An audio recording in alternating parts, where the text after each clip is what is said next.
네, 오늘은 세상이 우리를 보며 하나님이 살아계심을 알 수 있기를 이라는 매우 긴 제목으로 하나님의 말씀을 나누도록 하겠습니다. 이제 오늘 우리가 다니엘서를 마무리를 하려고 합니다. 근데 다니엘의 인생을 우리가 한번 본 것을 쭉 한번 정리를 해보면 뭔가 업앤다운으로 우리가 좀 정리를 할 수 있을 것 같아요. 먼저 그의 인생은 다운, 뭔가 안 풀리는 인생이었어요. 15살에 포로로 잡혀왔거든요. 그러면서 다른 나라에 끌려와서 정말 나의 인생은 바닥에 떨어졌구나, 내 인생은 이제 이것으로 끝났구나, 뭐 이런 정말 망해가는 인생이었습니다. 그러다가 갑자기 그의 인생의 사이클이 올라가게 돼요. 어떤 계기였죠? 그가 잡혀온 포로들 가운데 이제 테스트를 통과해서 18살에 이제 정말 관료로 발탁이 되는 그런 정말 기가 막힌 일이 벌어지죠. 그러다가 갑자기 또 그의 인생에 위기가 찾아왔어요. 그건 뭐냐 하면은 기억나시죠? 그 느부갓네살 왕이 꿈을 꾸고 나서 내가 이 꿈 해석 못하면 학자들 다 죽이겠다 막 이런, 그러면서 다니엘도 거기에 이제 죽음의 위기에 몰렸는데 다시 올라가게 되는 게 그가 그 꿈을 해석하죠. 그러면서 그가 오히려 그 젊은 나이에 총리가 되는 그런 어떤 운이 좋은 기회를 얻게 됩니다. 그런데 또 다시 한번 위기가 찾아오죠. 그것은 직접 다니엘이 겪지는 않았지만 다니엘과 같은 입장에 있는 그 친구들, 다니엘의 친구들이 신상에 절하지 않게 되자 그 뜨거운 풀무불 속으로 던져지게 되는 그런 위기에 처합니다. 그러다가 또 이 위기에서 다시 또 상승곡선을 타게 되는 게 그 친구들이 풀무불 속에 들어갔는데 죽지 않고 살아나오면서 그 위기가 다시 또 기회가 되는 그런 일들이 벌어져요. 자, 그러다가 또 다니엘의 인생은 또 다운이 돼요. 그건 어떤 거였냐면 느부갓네살이 죽으면서 이제 다니엘도 그 자리에서 이제 은퇴를 하게 되는 거죠. 이제는 역사의 뒤안길로 사라지는 바로 그때, 그게 이제 벨사살 왕이 그 환상, 그 메데 우바르신 이 막 그 벽에 손가락 나오고 그 사건 기억나죠? 근데 다시 그 사건을 계기로 해서 이제 새 왕조의 총리로 발탁이 되는, 다시 또 되는 그런 인생이 펼쳐지게 돼요. 그의 나이가 82세였는데 다시 한번 이제 나라의 부름을 받게 된 거죠. 그런데 이제 다시 또 그의 인생에 내려가는 하락세, 어떤 위기가 찾아옵니다. 그것이 바로 오늘 우리가 이제 함께 나눠볼 이 사자굴 사건이에요. 이름하여서 우리는 그냥 사자굴 사건이라고 이제 말을 해요. 자, 근데 다니엘의 이 업앤다운의 인생을 보면 뭔가 죽을 것 같았다가 다시 살아나고, 이제는 좀 살았다 싶으면 다시 또 죽을 것 같고, 이게 굉장히 죽을 것 같다 살았다가 죽을 것 같다 살았다, 이런 인생이 반복됩니다. 그런데 여러분, 이것은 단순히 다니엘의 인생만은 아닌 것 같아요. 저와 여러분이 살고 있는 인생도 사실은 이와 비슷합니다. 뭔가 좋은 일이 있으면 또 조금 있다가는 또 나를 힘들게 하는 일들이 닥쳐오고, 또 내가 너무 힘들지만 또 언젠가 시간이 지나면 또 그것이 좋은 일이 되는 그런 일들이 우리 삶 가운데는 왔다 갔다 하면서 업앤다운으로 벌어진다는 거예요. 자, 오늘 이 사자굴 사건은 다니엘의 인생 가운데 벌어지는 마지막 에피소드 사건입니다. 너무 유명한 이야기예요. 여러분들도 어렸을 때 성경 동화책이나 이런 거 보면서 다니엘의 사자굴 이야기를 한 번쯤은 다 보고 읽어본 적이 있었을 거고, 설교를 들었을 수도 있고, 연극이나 이런 걸 통해서 본 적도 있을 겁니다. 그러다 보니까 우리는 이 사자굴 사건을 너무 익숙해가지고 그냥 가볍게 대충 하나님이 다니엘을 살려주셨대, 이렇게 넘어가는 경향이 좀 있어요. 그래서 오늘은 이 다니엘의 이 이야기, 이 사자굴 사건을 조금만 더 한번 깊이 살펴보려고 합니다. 자, 이제 왕의 명령으로 하나의 법령이 떨어졌습니다. 그 법령은 이거였어요. 왕 이외에 다른 사람에게 절을 하는 사람은 사자굴에 던져질 것이다. 30일이라는 그 유예 기간을 뒀죠. 근데 이 말도 안 되는 이 법령은 사실 왕이 좀 이렇게 불안한, 이 왕좌가 늘 불안한 자리였거든요. 그 불안한 심기를 이용한 나쁜 신하들의 아주 교묘한 이제 음모였습니다. 다니엘을 이제 고발한 그 사람들은 왕이 이제 이 법에다가 슥슥슥 하고 서명을 딱 끝내자마자 제일 먼저 다니엘의 집으로 달려갔어요. 그리고 다니엘의 집 앞에 카메라 갖다 놓고 죽치고 있는 겁니다. 계속 보고 있는 거예요. 다니엘의 어떤 그 흠을 하나 잡아내기 위해서. 그러면서도 그들은 아마 제 개인적인 생각으로는 그래요. 설마 했을 것 같아요. 설마 다니엘이 창문 열고 다 보는 앞에서 기도할까? 약간 이런 마음으로 지켜보고 있는데 다니엘이 문을 탁 열고 기도를 하는 거예요. 사실 합리적으로 생각하면 딱 30일만 기도 안 하면 되거든요. 아니, 딱 30일만 티나지 않게 기도하면 되거든요. 그런데 다니엘은 문을 열고 이스라엘을 향해서 기도를 하는 것이었어요. 이 사람들은 와, 진짜 다니엘 대단하다 저 인간 이러면서 또 한편으로는 옳거니 됐어, 이제 하나 잡았어, 엄청 좋아했을 것 같아요. 그 이제 증거를 확보했으니까 바로 이제 왕에게 달려가는 거예요. 그게 이제 이 6장 12절에 나오는데 12절에 이런 이 글이 나와요. 이에 그들이 나아가서 왕의 금령에 관하여 왕께 아뢰되 왕이여, 왕이 이미 금령에 왕의 도장을 찍어서 이제부터 30일 동안에는 누구든지 왕 외에 어떤 신에게나 사람에게 구하면 사자굴에 던져 넣기로 하지 아니하였습니까? 하니 왕이 대답하여 이르되 이 일이 확실하니 메대와 바사에 고치지 못하는 규례니라 하는지라. 자, 이 말이 뭔가 하면은 신하들이 이제 왕에게 가서 묻는 거예요. 왕이시여, 지난번 왕이 그 서명한 그 법령 그걸 얘기에 대해서 아십니까? 딱 얘기를 하는 거지. 그러니까 이 왕은 리더십이 조금 이렇게 약한 왕이었다고 그랬잖아요. 왕이 이제 속으로 뭐야, 이 자식들이 나를 바보로 알아? 이러니까 그럼 내가 알지, 그 법 내가 사인했었지, 딱 그러는 거야. 근데 그러자 신하들이 기다렸다는 듯이 딱 하는 말이, 왕이 이제 딱 그 얘기를 들으니까 아, 내가 당했네, 내가 이놈들의 이 뒤통수 한 대 맞았네, 내가 바보같이 이 함정에 걸렸네, 이런 생각이 드는 거예요. 그 다음에 신하들이 무슨 말을 했냐 하면은 13절 보면 그들이 왕 앞에서 말하여 이르되 왕이여, 사로잡혀온 유다 자손 중에 다니엘이 왕과 왕의 도장이 찍힌 금령을 존중하지 않고 하루 3번씩 기도하였습니다. 이르는 거예요. 고발하는 거죠. 근데 여기서 여러분 재밌는 표현이 하나 나와요. 잘 보세요. 다니엘의 지금 직급은 총리입니다. 총리. 엄청 높은 자리예요. 만만한 자리가 아닙니다. 그런데 이 사람들이 다니엘을 가리켜서 총리라고 표현을 하질 않아요. 어떻게 표현했죠? 사로잡혀온 유다 자손 중에 다니엘이라고 얘기해요. 여러분, 다니엘이 포로로 잡혀온 지는 이미 수십 년이 지난 거예요. 그리고 다니엘은 이제 80대 노인이에요. 80대 노인. 근데도 아직까지 이들이 출신 성분을 가지고 물고 늘어지는 거예요. 그러니까 아마도 저는 이 부분을 보면서 다니엘이 비록 총리의 고위직에 오르기는 했지만 평생 그 출신 배경 때문에 혹은 인종적인 어떤 차별 이런 것을 겪으면서 살지는 않았을까, 그런 생각을 하게 되었습니다. 혹시 여러분들도 살면서 이런 경험들이 있으세요?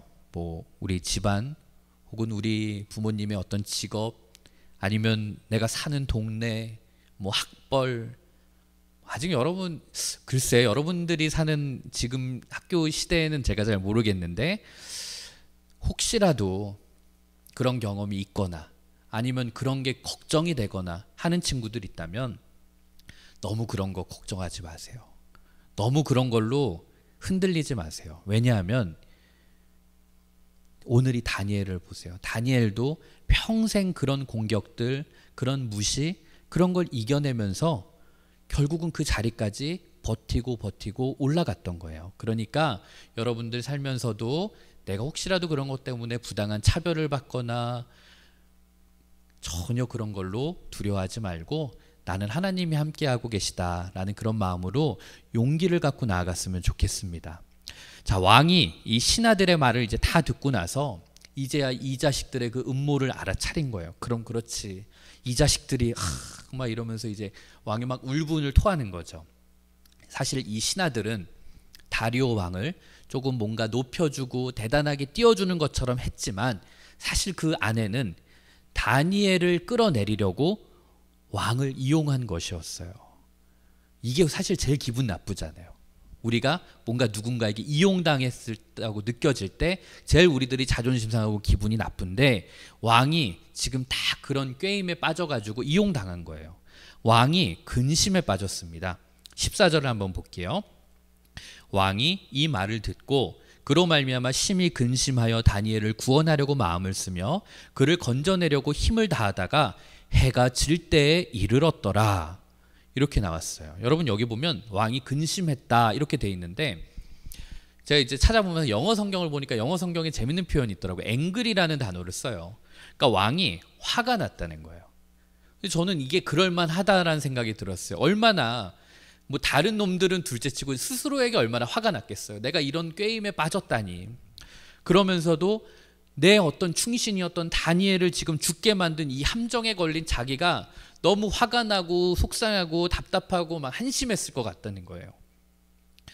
근데 여러분 지난번에 우리가 이 본문 가지고 한번 나눌 때 그런 얘기를 제가 잠깐 나눴었는데, 이 메데 페르시아의 법은 왕이 한번 서명을 하잖아요. 그럼 이거는 돌이킬 수 없어요. 그런 얘기를 제가 한번 했었죠. 왜냐하면 왕은 곧 신이기 때문에 이 신이 서명한 것을 어떤 한 인간 혹은 누군가가 아무도 이것을 다시 복귀할 수 없다라는 그런 규칙이 있었단 말이에요. 그러니까 다리오 왕은 지금 자기가 자초한 이 사건 속에서 이걸 내가 어떻게 되돌릴 수 있을까? 이거 다니엘을 살릴 수 있는 방법은 없나? 이걸 이제 궁리하기를 시작을 해요. 하루 종일 참모들이랑 이제 모여서 회의를 하는 거예요. 이 부분을 보면서 이제 그런 게 느껴지지 않아요? 와, 다니엘을 얼마나 아꼈으면 왕이 저렇게까지 했을까? 뭐 방법 없어? 그래, 그럼 어쩔 수 없지. 뭐 이럴 수도 있는데 자기의 신하들과 참모들을 모아서 밤늦도록 밤이 새도록 그냥 회의를 했다는 거예요. 다니엘을 좀 살릴 수 있는 방법이 없을까? 그런데 이 모습을 다니엘의 반대 세력이 볼 때는 얼마나 더 화가 났겠어요. 야, 왕이 다니엘 진짜 저렇게 예뻐하냐? 저렇게 총애하나? 도저히 안 되겠다. 다니엘 저거는 웬만하면 봐주려고 했는데 안 되겠어. 진짜 죽여야 되겠다. 이런 마음이 막 들 것 같아요. 그리고 나서 이제 신하들이, 반대파들이죠, 때로 몰려갑니다. 왕에게 때로 몰려가서 왕을 다시 한번 압박을 해요. 그게 이제 15절을 보면 그 무리들이 또 모여 왕에게로 나와서 왕께 말하되, 왕이여 메대와 바사의 규례를 아시거니와. 메대와 바사는 여러분 메대와 페르시아를 얘기하는 거예요. 메대와 바사의 규례를 아시거니와 왕께서 세우신 금령과 법도는 고치지 못할 것입니다. 법을 존중하셔야 됩니다 라고 신하들이 왕에게 말을 하고는 있지만 사실 이 안에는 왕에 대한 협박이 담겨 있는 거예요. 당신이 서명한 법, 그거 당신도 지켜야 되는 것이다. 이 얘기를 이렇게 신하들이 우회적으로 압박하고 있는 거예요. 지난 시간에 우리가 얘기한 것처럼 다리오 왕은 별로 그렇게 권력이 있는 왕이 아니었다고 했죠. 실세가 아니었어요. 권력에는 항상 실세가 있고 꼭두각시가 있어요, 여러분. 근데 다리오는 권력의 핵심 실세가 아니었습니다. 그럼 실세가 누구였는가? 기억날까 모르겠는데 고레스 왕이었어요. 고레스 왕이 실세였어요. 근데 이 고레스 왕은 이제 정복 전쟁을 하러 또 나간 거죠. 바벨론을 점령한 다음에, 그러니까 열심히 고레스 왕은 점령지에서 막 싸움을 하고 전복 정책을 하고 있는 그 사이에 임시 수장으로 이제 이 다리오 왕을 세운 거였어요. 그러니까 이 다리오 왕은 통치하다가 고레스가 나중에 돌아오면 다시 그 자리를 내어줘야만 했어요. 그러니까 늘 좀 자리가 위태로웠단 말이죠.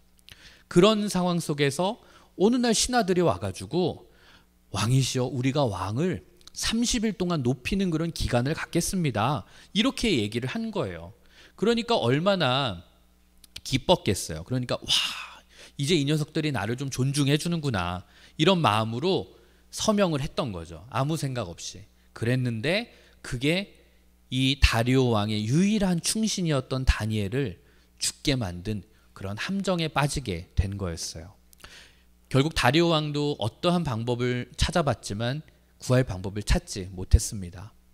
이 왕은 정말 무너지는 마음을 부여잡고 다니엘을 데리고 사자굴로 데리고 갑니다.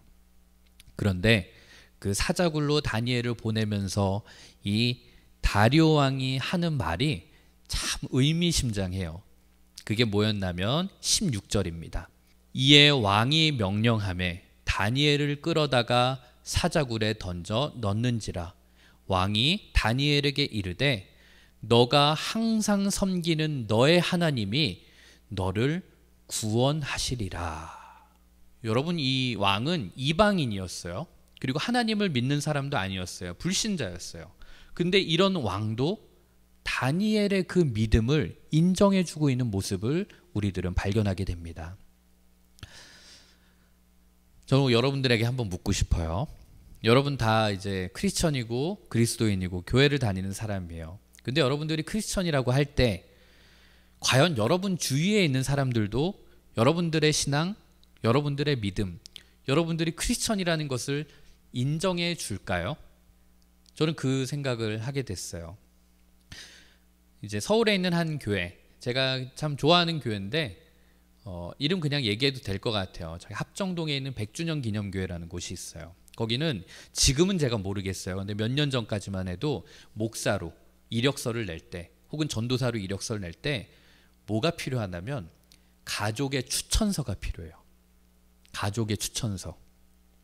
배우자 혹은 자녀들이 우리 아버지가 혹은 우리 어머니가 목회자로서 자격이 있는지 그걸 쓰는 거예요.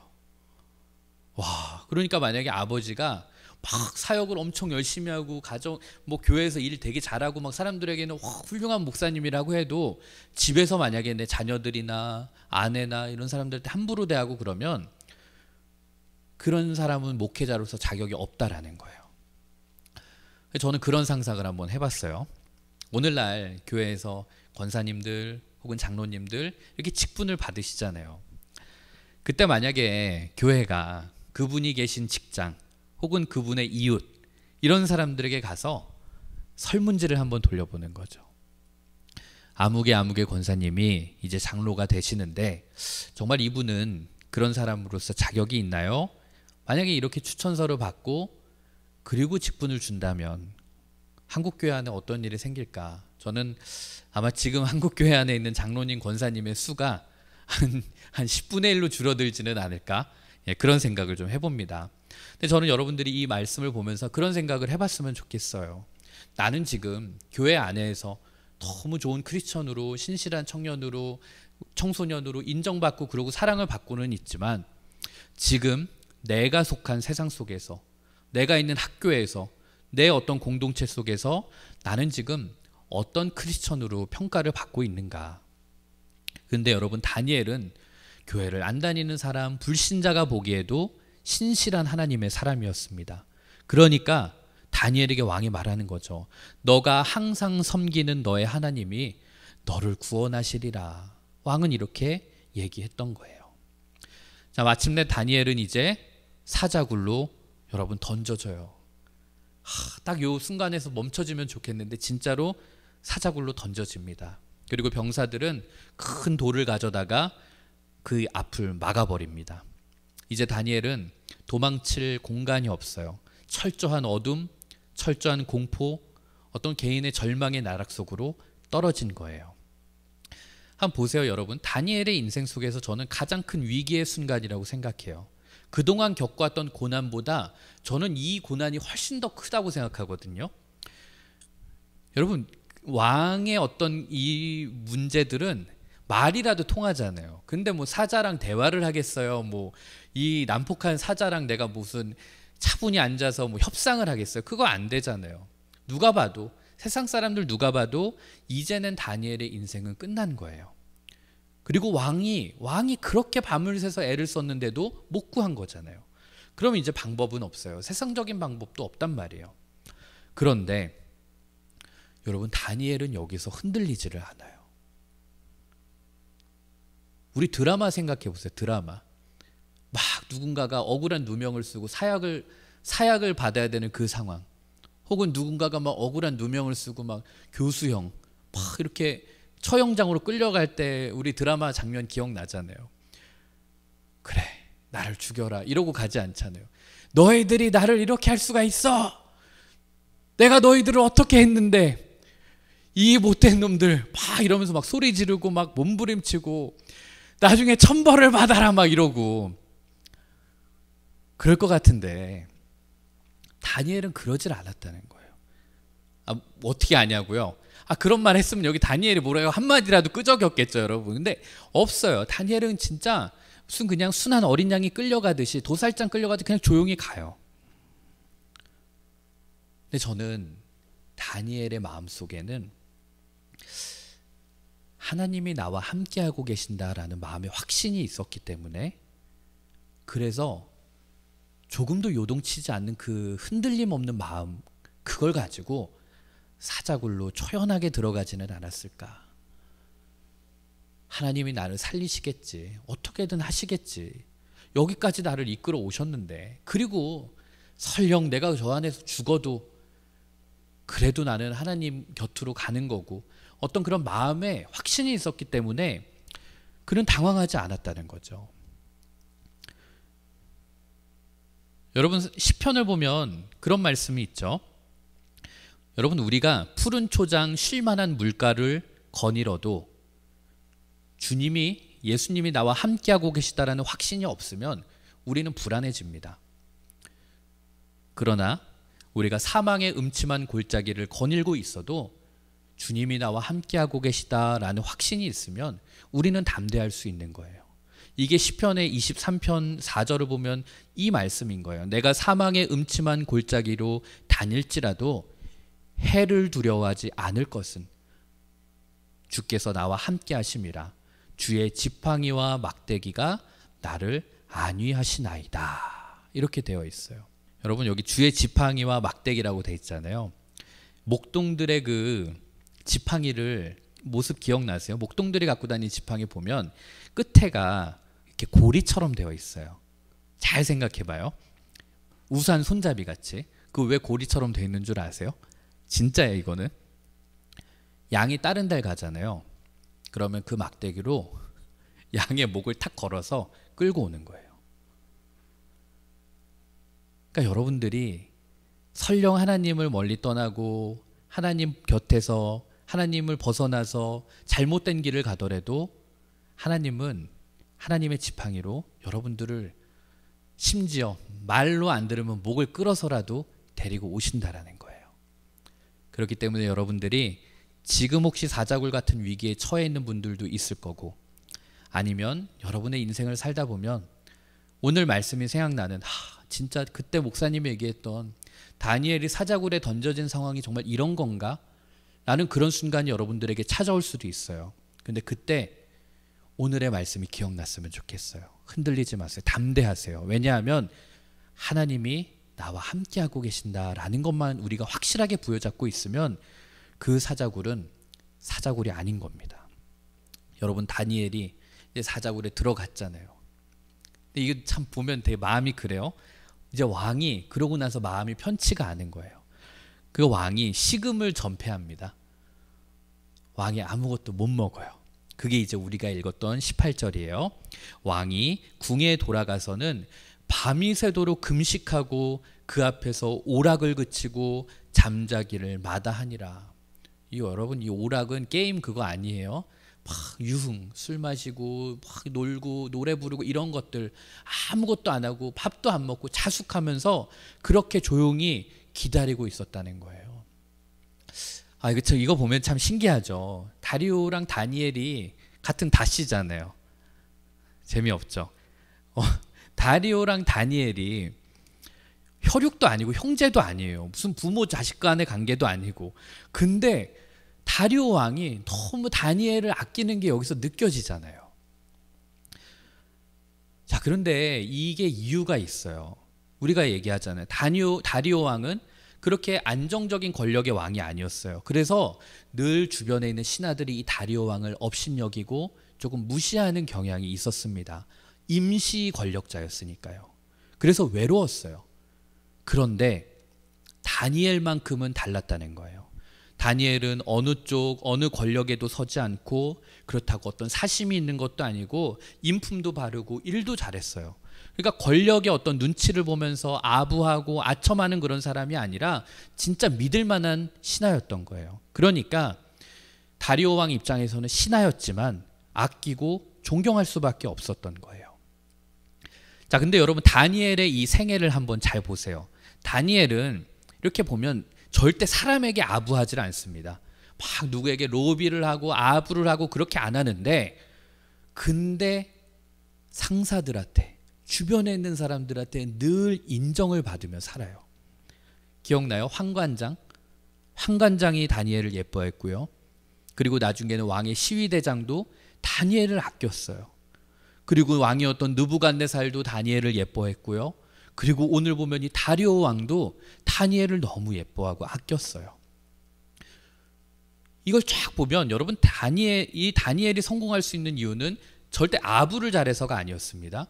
그냥 다니엘은 하나님 앞에서 내가 바른 사람, 바른 믿음, 바른 신앙, 하나님의 시선만 의식하면서 살았더니 저절로 주변에 있는 사람들에게 인정을 받고 사랑을 받게 되었다는 거예요. 저 여러분들이 요거를 기억했으면 좋겠어요. 우리가 같이 교회를 다니고 크리스천이라고 하면 막 매일 세상에서 나는 왕따로 살아야 될 것 같고, 무시당해야 될 것 같고, 인정받지 못하고, 뭔가 좀 루저로 살아야 될 것 같고, 찌질하게 살 것 같고. 근데 여러분 꼭 그런 순간이 있는 건 아니에요. 물론 우리가 그리스도인으로 살다 보면 세상의 사람들이 모두가 오른쪽을 갈 때 우리는 왼쪽으로 가야 되는 순간들도 있을 거예요. 하지만 대체적으로 우리들의 인생은 하나님의 시선을 의식하고 살면, 하나님의 기준, 하나님의 시선은 세상의 기준을 능가하는 훨씬 뛰어넘는 기준이기 때문에 하나님을 의식하고 사는 사람은 자동적으로 주변에 있는 사람들에게 세상을 향해서 인정과 존경을 받으면서 살 수밖에 없습니다. 여러분 19절을 보면 이제 밤이 새도록 왕이 고민하다가 이제 이튿날 이제 새벽 일찍 일어나요. 일찍 일어나서 다니엘이 갇힌 그 사자굴로 이제 달려갑니다. 그리고는 20절 보면 이렇게 말해요. 다니엘이 든 굴에 가까이 이르러서 슬피 소리질러 다니엘에게 묻되, 살아계시는 하나님의 종 다니엘아, 너가 항상 섬기는 너의 하나님이 사자들에게서 능히 너를 구원하셨느냐 하니라. 너무 애처롭죠. 애가 타죠. 왕이 막 사자굴 앞에서 엉엉 우는 거예요. 근데 여기서도 왕의 표현이 좀 특이해요. 왕이 뭐라고 했냐면 하나님의 종 다니엘아 이러면서 외쳐요. 나의 부하 다니엘아, 내 사랑하는 신하 다니엘아, 이게 아니라 하나님의 종 다니엘아 이러면서 울어요. 다리오 왕도 아는 거예요. 다니엘은 내 부하가 아니라 쟤는 하나님의 종이야, 하나님의 사람이야, 하나님의 부하야. 이거를 다리오 왕도 아는 거예요. 그러면서 이렇게 말해요. 네가 섬기는 하나님이 너를 사자굴에서 구원하셨느냐. 이 말은 뭔가 하면, 다니엘아, 이 땅의 권력자인, 최고 권력자인 나도 너를 구원하지 못했지만 하나님만큼은 그래도 너를 구원하실 수 있지 않겠냐 하는 그런 왕의 간절한 바람이 담겨 있는 거예요. 그런데 이렇게 고요한 그 새벽에 이 침묵을 뚫고 그 사자굴 안에서 여러분 다니엘의 우렁찬 목소리가 들리는 거예요. 살려주세요. 이게 아니라 21절 22절을 한번 보세요. 다니엘이 왕에게 아뢰되, 왕이여 원하건대 왕은 만수무강하옵소서. 나의 하나님이 이미 그의 천사를 보내어 사자들의 입을 봉하셨으므로 사자들이 나를 상해하지 못하였사오니 이는 나의 무죄함이 그 앞에 명백함이오며, 또 왕이여 나는 왕에게도 해를 끼치지 아니하였나이다 하니라. 여러분 다니엘이 지금 말하는 핵심이 뭔가 하면, 자기가 살아난 것은 내가 무죄하다라는 것을 증명하는 거라는 거예요. 무슨 말인가 하면, 왕이시여 내가 하나님께 기도한다고 그래서 제가 왕에게는 충성하지 않는 그런 게 아닙니다. 저는 하나님께도 충성하면서도 왕에게도 절대 해를 끼치지 않는 그런 사람입니다. 저는 왕이나 국가의 어떤 위해 폐가 되는 그런 일을 했던 그런 사람이 아닙니다. 그것을 우리 하나님이 오늘 보여주셨습니다. 여러분, 다니엘이 잘 봐요. 하나님께 기도하는 사람이기 때문에 다리오 왕에게는 충성하지 않는 사람이다 라는 이 논리, 이게 그 다니엘을 공격하는 반대 세력이 했던 거거든요. 근데 이거는 말도 안 되는 논리예요. 여러분 나중에 직장생활하고 사회생활하고 어른 되면 분명히 이 논리로 공격을 받아요. 야, 걔 안 돼. 걔 교회 다니는 애라서 걔 안 돼. 우리 팀에 안 맞아. 걔 별로야. 근데 여러분, 교회를 다니기 때문에 이 팀에 안 맞는다? 능력이 없다? 이거는 애초에 성립하지 않는 거거든요. 다니엘은 하나님의 사람이기 때문에 왕의 신하로서의 역할도 충실히 수행할 수 있는 겁니다. 그러니까 왕은 사자굴 안에서 이제 다니엘의 그 목소리가 이제 들리니까 너무 기뻤겠죠. 23절을 보면 이렇게 말해요. 왕이 심히 기뻐서 명하여 다니엘을 굴에서 올리라 하매 그들이 다니엘을 굴에서 올린즉 그의 몸이 조금도 상하지 아니하였으니 이는 그가 자기의 하나님을 믿음이었더라. 자, 여기 보면 그의 몸이 조금도 상하지 아니하였다 이렇게 되어 있어요. 여러분, 이게 하나님의 사람의 모습입니다. 나중에 세상 나가서 여러분들의 힘으로 발버둥 치면서 싸우면 여러분 피투성이 돼서 남아 있습니다. 만약에 다니엘이 자기 힘으로 사자들이랑 싸우겠다고 했으면 이미 죽었겠죠. 근데 살아나왔어도 온몸에 피 흘리고 상처투성이고 난리도 아니었을 겁니다. 그러나 하나님의 힘으로, 하나님의 능력으로, 하나님을 의지하고 싸우면 그의 몸이 조금도 상하지 않게 되는 그런 일, 넉넉히 이기는 결과가 우리들에게 올 줄로 믿습니다. 여러분, 인생을 살아가다 보면 사자굴에 던져진 것 같은 그런 상황 만날 때가 있습니다. 그때 오늘 말씀을 꼭 기억했으면 좋겠습니다. 하나님이 나를 지키신다. 하나님이 나를 붙들어 주시고 어떤 상황 가운데서도 나를 죽지 않게 하실 것이다. 여러분, 속담 중에 그런 말 있잖아요. 호랑이 굴에 던져져도 뭐 정신만 차리면 산다, 이런 말이 있는데 이걸 나중에 한번 바꿔보세요. 사자굴에 던져져도 하나님 줄만 놓지 않으면 산다. 이 말로 여러분들이 해석할 수 있었으면 좋겠습니다. 여러분, 이 믿음의 줄만 붙잡고 있으면 여러분들이 사망의 음침한 골짜기를 지난다 할지라도, 여러분들이 사자굴에 던져진다 할지라도 그 안에서 두려워하지 않을 수 있어요. 물론 때로는 잠시 휘청일 수도 있고 넘어질 수도 있겠죠. 그러나 결코 넉다운, 완전히 넘어지고 쓰러지지는 않습니다. 여러분, 이제 다니엘이 그렇게 살아났어요. 그럼 이제 누구의 차례였을까요? 다니엘을 고발했던 사람들이죠. 이 사람들이 이제 다 끌려와요. 그리고 그들은 다 죽어버려요. 처자식까지 다 사자굴에 던져졌다. 성경은 그렇게 기록해요. 옛날엔 그랬잖아요. 누가 잘못하면 정말 저 사람의 구족을 멸한다, 막 이런 법들이 있었잖아요. 이때도 고대 사회였으니까. 근데 이때 이 잔혹함을 24절 이렇게 표현해요. 바닥에 닿기도 전에 사자들이 잔인하게 다 물어 죽였다. 어떻게 이렇게 끔찍한 표현을 성경에 넣었을까? 저는 이걸 넣은 이유가 있을 것 같아요. 이거는 이유는 뭔가 하면, 여러분, 사자들에게는 아무런 문제가 없었다는 거예요. 어떤 사람들은 그렇게 얘기할 수도 있잖아요. 야, 다니엘이 사자굴 던져졌는데 그때 사자들이 아팠어, 잠들었어, 배가 너무 불렀어, 병이 있었어, 걔네들이 좀 이상했어, 이렇게 말할 수 있는데 그게 아니라는 거예요. 이 사자들에게는 아무런 문제가 없었다는 거예요. 그러면서 이 하나님의 사람을 핍박했던 그 사람들의 어떤 최후를 보여주는 장면이 이거예요. 그렇기 때문에 여러분들이 인생을 살면서 여러분들 주변에 여러분 힘들게 하는 사람, 오늘 다니엘처럼 여러분 모함하는 사람들이 있을 거예요. 학교 다니다 보면 그런 사람 왜 없겠어요? 직장생활 가도 있을 텐데. 근데 그런 사람이 있을 때 여러분들의 손으로 저 사람을 내가 보복하겠다, 복수하겠다, 내가 저 인간 내 손으로 처리하겠다, 이런 생각 갖지 않으시길 바랍니다. 여러분들이 해봤자 별거 없어요. 오히려 그때 하나님에게 맡겨드리세요. 그러면 하나님께서 여러분 대신해서 복수도 해주실 거고요, 하나님께서 여러분 대신해서 그 사람 심판도 해주실 겁니다. 이 모든 상황이 정리되고 왕이 새로운 조서를 발표합니다.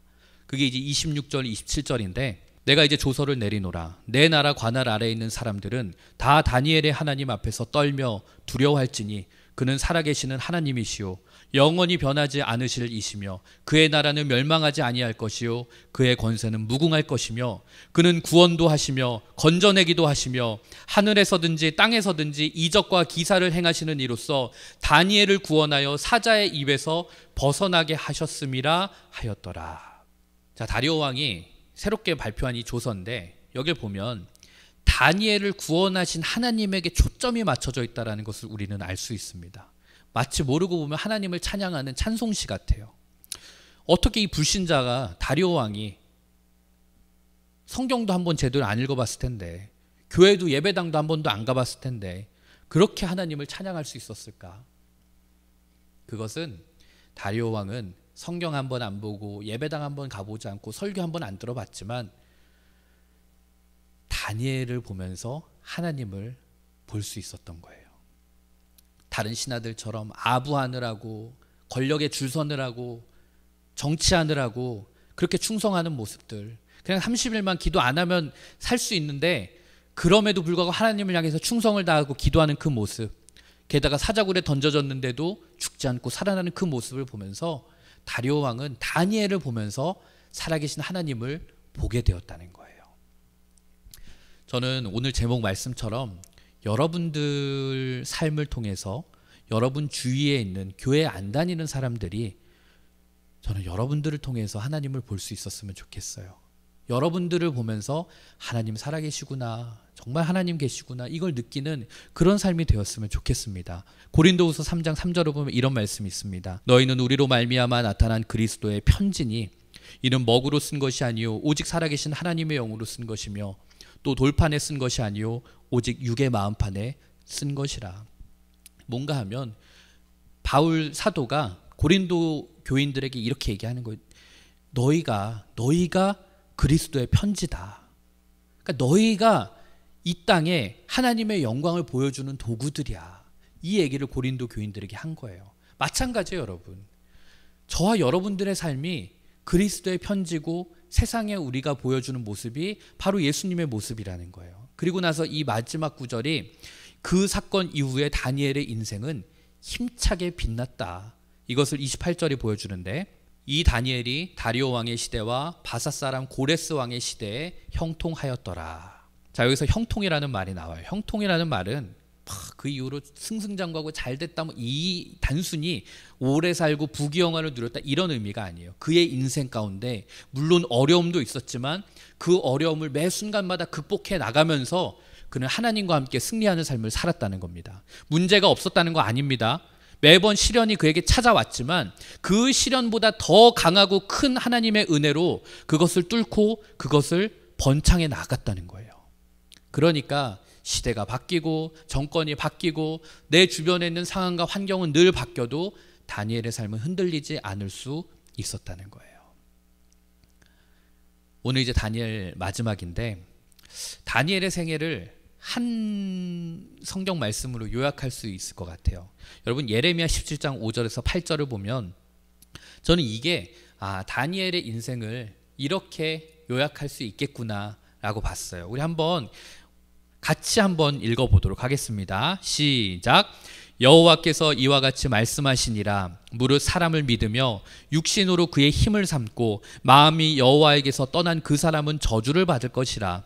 그는 사막의 떨기나무 같아서 좋은 일이 오는 것을 보지 못하고 광야, 간조한 곳, 건건한 땅, 사람이 살지 않는 땅에 살리라. 그러나 무릇 여호와를 의지하며 여호와를 의뢰하는 그 사람은 복을 받을 것이라. 그는 물가에 심어진 나무가 그 뿌리를 강변에 뻗치고 더위가 올지라도 두려워하지 아니하며 그 잎이 청청하며 가무는 해에도 걱정이 없고 결실이 그치지 아니함 같으리라. 여러분 이게 다니엘의 80인생이었고요. 저는 여러분들의 인생도 이 말씀과 같은 축복을 받으실 수 있게 되기를 바랍니다.